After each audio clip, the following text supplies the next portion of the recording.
আছেন? হ্যাঁ আছি, ভালো আছি।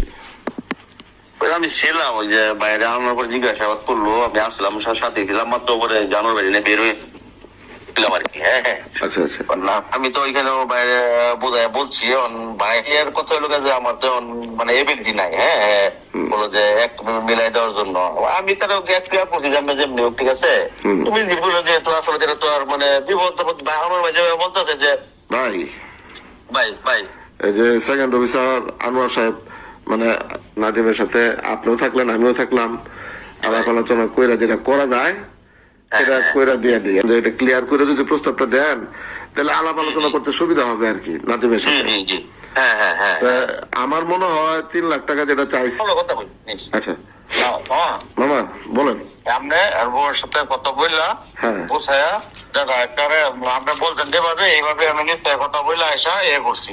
আচ্ছা মানে আমি এভাবে রাইখা দিলাম, শেষ আর কোনো কথা নাই। আমি কালকে সকালে যাবো সিলেট, বাচ্চাটার পরীক্ষা আছে, রেডি থাকবে। আনছি, জিজ্ঞাসাবাদ করছি, তথ্য পাওয়া গেছে, আশেপাশে করতেছি। আর হ্যাঁ যে মোটর সাইকেল দিয়ে যুদ্ধ করছিলাম এটি কাটিব না।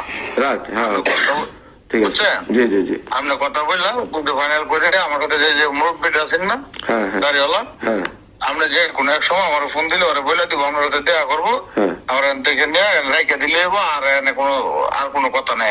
আচ্ছা মামা হ্যাঁ একটু সময় দিবেন না, টাকা পয়সার ব্যাপার তো। শুক্রবার শুক্রবার তো এটা তো ব্যাংক আবার। আচ্ছা আচ্ছা আচ্ছা আপনি নাইফ সাহেব আসছে, আপনি যে জায়গায় আমি এর সামনে বলছি যে আপনি যে কতবার ফোন করছেন একটা টাচ যেন না পড়ে বা না পড়ে, নাইফ সাহেবের সামনে কথা বললাম। না না ঠিক আছে ঠিক আছে। এরপরে নাইফ সাহেব বসে রয়েছে, চোখ করলো তো একটা বিষয় আছে। আমি এক কথা বলছি যে আমাকে দিয়া এই লোকটির কথা বলার পরে আমাকে দিয়া কিছু একটা করা, ঠিক আছে, সেটা আমার বিবেকের মানে উল্টা হবে। আপনার এটা নিয়ে আর কোনো ইয়া নাকি আপনার শুক্রবার সমস্যা নাকি আপনি পরে বললেন। আচ্ছা ঠিক আছে বাবা, ধন্যবাদ। আমার সকালে এটার জন্য সমস্যা নাকি? আচ্ছা আচ্ছা আচ্ছা ঠিক আছে। হ্যাঁ আমি ইয়ে করে দিব না, কাল দিন পরে দুজন কালে পাঠাই দিব। আচ্ছা আপনার শনিবার দিন না আমার রোববার দিন করেন, সমস্যা। আচ্ছা আচ্ছা এই আর কোনো কথা হলো না তো মামা?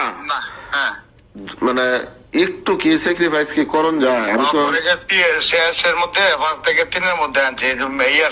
এখন এটা এখন 3 লাখ টাকা তো তার এবিলিটি নাই, সেটা আমি নিজেও জানি। এবার যতটুকু বুঝতে পারছেন ছোট ভাই তার সাথে ঠিক আছে, সেটা আমার বিবেকের মানে উল্টা হবে। আপনার এটা নিয়ে আর কোনো ইয়া নাকি আপনার কথা বললা, ঠিক আছে। আমি এক ছেড়ে দিছি আমার খারাপ থেকে, আমি যেটা যেমনি হোক আমি মিলাই। আচ্ছা ঠিক আছে।